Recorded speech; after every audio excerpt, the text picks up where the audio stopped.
Can you start out by telling us your name and spelling it for us, please? Sure. My name is Bob Baker, and it's spelled just like it sounds. Or Robert S. Baker, which is my formal legal name as a lawyer. And Bob, what's your connection to Kent State? Well, like Ellen, my first job out of law school was in San Francisco, working on the Sixth Circuit appeal in the Kent State shootings case.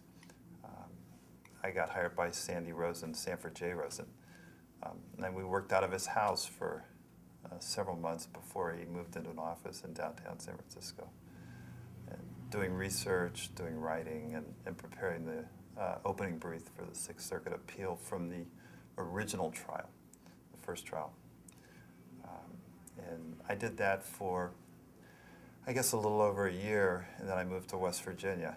And I was able to go in and attend the oral argument in Cincinnati, but didn't have a lot of contact. Someone else worked, I think, actually on the reply brief, someone else was working on that. And then in 1978, I got called back in because I was near to here, and I worked on the case to come to the retrial here in Cleveland, or not here in Cleveland, but in Cleveland, in federal court. So I moved to Cleveland for a couple of months in November and December of 1978, and worked on the retrial till it settled. And my connection actually goes deeper than that, really, because I went to junior high school and high school in Wooster, Ohio, which is not far from here. And at the time of the shootings, I was in the Peace Corps in Sierra Leone, West Africa. And so all I knew about it came from International Newsweek, basically, because that was all the news we got from home in those days. There was no internet and I didn't even talk to my parents over the phone for 2 years.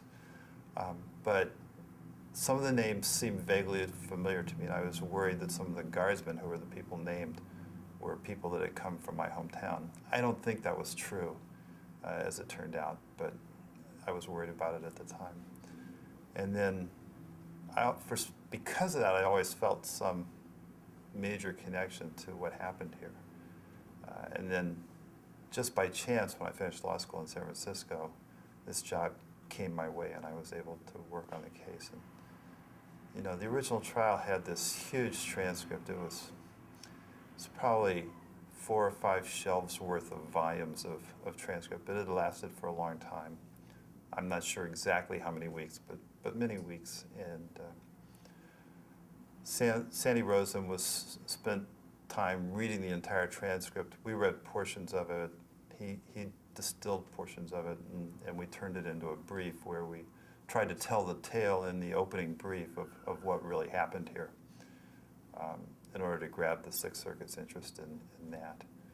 And then in the retrial, we were essentially trying to work from what we had done in the brief and pull the evidence together, talk to witnesses again, go back over depositions and old transcripts to make sure. But most people were locked into stories that they already had. There were not many new witnesses. It was just a question of trying to figure out how to tell it in a more compelling way, to get past whatever defense was going to come. And I guess ultimately when it settled, I was initially very disappointed because I was ready to go to trial, and I felt like it was important to go to trial to have whatever could be exposed. But afterwards, I felt, and by afterwards I'm talking, several months or so, I felt that probably for a lot of reasons it was probably as good a settlement as could be gotten. That the political situation here in Northeast Ohio in 1978 wasn't significantly different than what it was in 1975, which is, I think, when the first trial took place. The case had established important principles of conditional immunity so that the guardsmen were not completely immune. And the statement that was signed, although by no means an apology, was still a statement that seemed like it admitted that they just hadn't done the right thing. So, on balance, even though initially I wasn't part of the negotiations, I really was staying away from negotiations during that time. But on balance, I decided that it was probably the best that could be done. That it got money for Dean Kaler, it got some money for other people who were injured, it got a statement that was more or less useful. But of course, it didn't resolve the issues that were here at Kent State and what had happened and what had truly happened. And I guess from looking at the photos, watching some film, I'm convinced that the guard turned either on command or some prearranged signal to do that shooting. And so, but I don't know that it could have ever been proved to the satisfaction of any jury here in Northeast Ohio, because there was a lot of prejudice against the Kent State students too. So that's where I was on the trial and the settlement. Do you think to bring that out in a formal way would be positive for the families? To bring out your hypothesis for what actually happened? Well, I think they all think that. I mean, I think everybody thinks that. And then the only question was what could be proven to the satisfaction of, I think we were going to use either a 10-2. I don't think we were looking for a unanimous jury at that point. I think there had been agreement maybe for a 9-3 jury or whatever. So I think that virtually everybody in the families, if not everybody, believed that there was some sort of a plan to turn and shoot. But I don't think that any of them believe that it could have been proven or that it could still be proven. I think the only way it's going to be proven is if somebody preparing to die comes forward and says, this is what really happened. One of the guardsmen who was there, if they, preparing to meet their maker, decide that they have to get something off their chest, because I don't think there's any way to establish that sufficiently to prove it to a jury anyway. But just the movements that they had and the coordination makes me think that there was definitely something. And obviously some of them were, as Ellen said, some of them were targeting certain people. Tom Grace, I think, Alan Camphora, Joe Lewis. They were all close. Alan was waving a flag and had been, at some level taunting them. I'm sure he didn't think there were live bullets in those guns. But other people that were killed further away, I think, or killed or injured further away, I think that they were, perhaps the guard was at the top of a hill. The people that they actually targeted were at the foot of the hill. And if they shot over the heads of people that were relatively near them, that would have likely hit somebody way further back. And I think that most of them, with the exception of those that were doing some targeting, most of them probably were not targeting people. They were shooting in the air or thinking they were shooting over the heads of the nearby people, not realizing where it would land further out. 'Cause I don't think anybody was targeting somebody that was a football field away. That's just my view on that. And my perhaps explanation for why they would have hit people that far away. But I don't think there's any way to bring it out short of somebody making a deathbed confession or deciding to get something off their chest to explain it to the public at large. And that hasn't come yet, and it's 40 years now. And those the guardsmen, I guess, are all about the same age as us, who were either there or of that age at the same time somewhere else, roughly. They're probably in their early 60s. So far, nobody stepped forward to make any different explanation. But it would be nice to see somebody do that and be able to say that what really did happen with the guard. Because I think everything else that happened is pretty well known, except for whether there was or wasn't some sort of signal or command to turn and shoot. Are there any specific details about the trial that interested you in a particular way? Well, the main part of what we did was some pretrial motions, and there were a lot of those, and I got to argue at least one of them.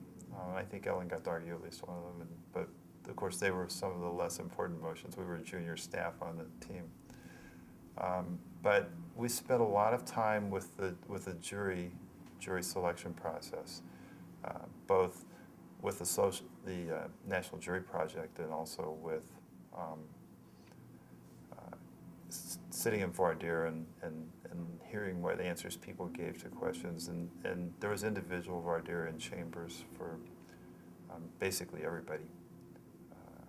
And so there were lots of questions, lots of answers, lots of notes to take, lots of feelings to get about particular jurors.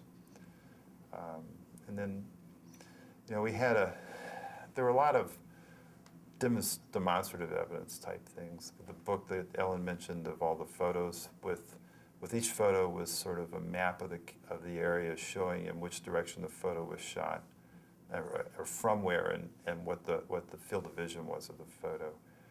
We had created a sort of like an architect's creation of the scene of the shooting. It was about, I think it was 3 or 4 feet by 3 or 4 feet. It was a big sort of architect type thing, showing the hillside and where everybody was. We created, I guess, just a number of different pieces of demonstrative evidence that we felt we could tell the story of what happened in a way that would be persuasive.